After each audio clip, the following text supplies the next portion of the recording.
expectativa de muita gente sobre como é que vão se comportar tanto a oposição quanto o Nicolás Maduro depois do resultado anunciado. Tem uma peculiaridade interessantíssima no processo eleitoral venezuelano.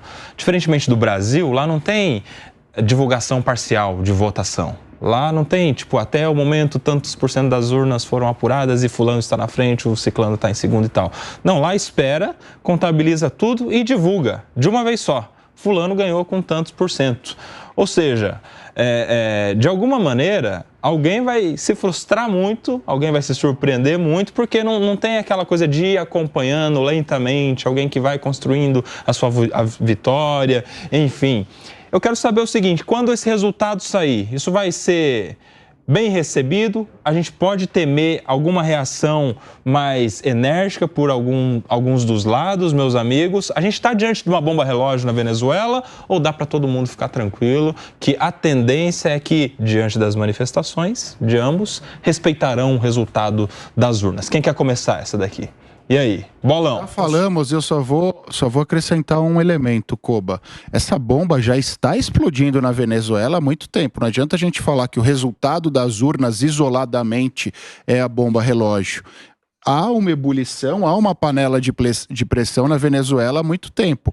O resultado das eleições, e principalmente no caso de vitória da oposição, vai só destampar essa panela e essa explosão talvez intensifique. Mas os problemas já persistem há muito tempo e é uma cerejinha. Os sinais estão aí, né? Agora Exato. Tem um detalhe, né? Se o Nicolás Maduro perder as eleições, o Brasil, com um observador in loco, que é assessor especial da Presidência da República, que estaria lá para garantir a lisura do processo, se o Maduro reagir mal, a gente vai ter uma pressão sobre o governo brasileiro para garantir o resultado das eleições também, né? E aí, isso é um peso no governo brasileiro ou não, Diogo? Eu acho que seja qual for o resultado, Nelson, acho que vai haver um peso. Já está havendo um peso sobre o governo brasileiro, que ultimamente vem tomando uma posição um pouco mais distante da Venezuela e, me parece, não vai voltar a se aproximar tão cedo, não. Porque Maduro deu inúmeros sinais de que não está respeitando a democracia. Ganhe ou perca as eleições. Se ele perder, minha opinião, não vai haver o derramamento de sangue no dia seguinte, vai haver uma discussão judicial, muito provavelmente, e vão encontrar fraudes absurdas que teriam sido cometidas na campanha e aí tentar inviabilizar Edmundo González Urrutia. Isso eu acho mais provável. Mas a grande dificuldade, eu queria voltar nesse assunto, é do eleitor que indiscutivelmente não quer mais o Maduro. Está escolhendo um presidente, o Edmundo González, que nem plano de governo fez. Ninguém sabe o que ele vai fazer, mas as pessoas querem tirar o Maduro. Um voto de rejeição, né? Voto de pura rejeição. Só que vocês já colocaram aqui a urna na tela. Veja como é difícil achar o Edmundo ali. Você vê aquele monte de fotos do Maduro, é fácil de ver ele. Inclusive o rosto dele é o maior de todos. É o primeiro. Cadê Edmundo González Urrutia? Veja como é difícil de achar. O eleitor venezuelano não tem uma escolaridade muito elevada. Isso dificulta um pouco na hora de votar. Não é fácil achar o candidato que a pessoa queira votar. Então é muito provável que vote um monte dos outros e, com isso, o Chaves acabe ficando fortalecido. Essa cédula aí é uma vergonha, Aninha Beatriz. Eu não achei ele ainda, pra falar a verdade. Eu achei essa cédula uma vergonha, como você bem colocou. E a verdade é um pouco como na linha do que o Diego colocou, é que a gente vai ter... O Diogo colocou, é justamente que hoje não vai acabar toda essa incerteza e essa angústia com relação à Venezuela. Embora seja aí o ápice, porque se trata do dia da eleição, a gente já espera, e isso me choca muito, porque a gente já espera que haja um tapetão, uma discussão, alguma tentativa de eventualmente anular essas eleições. E isso é muito ruim, porque só aumenta toda a insegurança jurídica que paira sobre a Venezuela. Agora, falando um pouco do governo brasileiro em si, eu acho que o governo acabou dando um passo para trás na relação com a Venezuela por conta de toda essa situação. Porque é muito latente, é muito claro todas essas tentativas de você violar a lisura do processo eleitoral. Então, o governo brasileiro tem mais problemas a resolver e não me parece disposto a criar mais um ao apoiar algo que é tão claramente antidemocrático e ilegal. Enfim, então acho que assim, vai ter um trabalho aí do Itamaraty, mas não tem muito como fugir da postura que tem tido ultimamente. Leandro Ferreira, lembrando que essa semana Nicolás Maduro deu uma indireta para o presidente Lula, mandando ele tomar chá de camomila.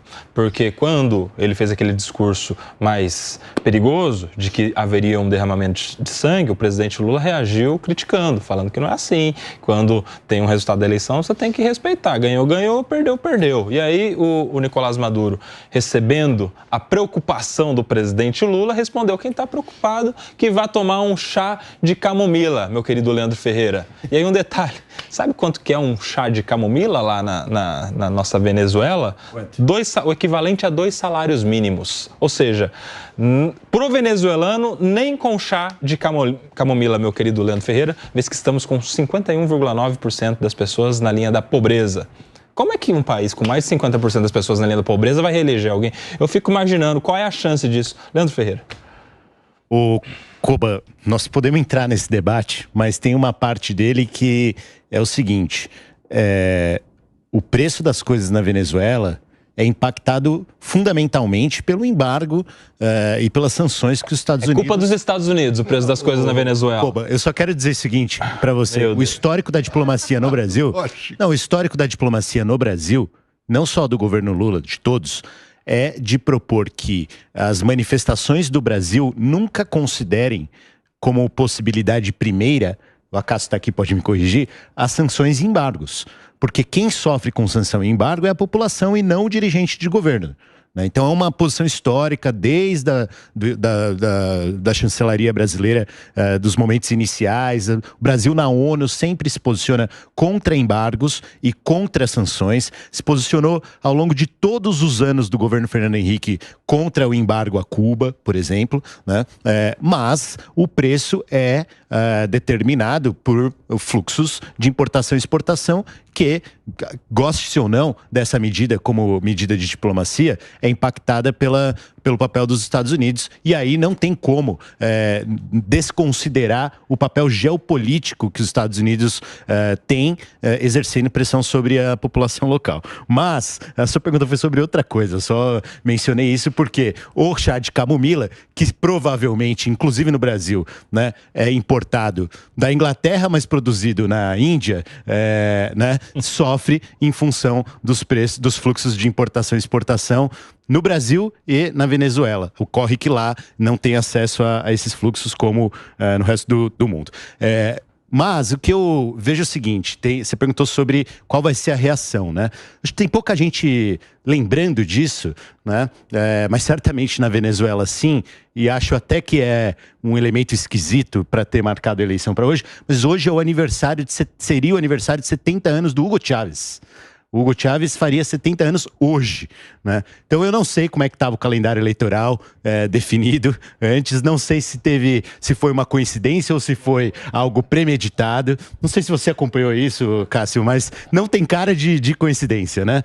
Que seja... Não, claro que não. Mudaram a data justamente para fazer uma homenagem ao Chaves e com isso puxar um pouco mais de prestígio para o Maduro, né? Então, certamente existe uma comoção do chavismo. Eu acho, o Diogo falou, né?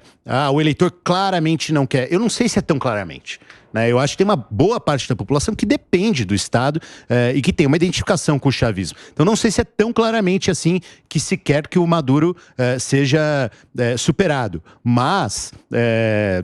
eu certamente aposto numa comoção do chavismo pró-Maduro, né, em função de tudo que a gente conhece, né, do histórico da Venezuela, que pode levar a um não reconhecimento, se não pelo governo, né, mas por setores do chavismo, do resultado das eleições. Vamos considerar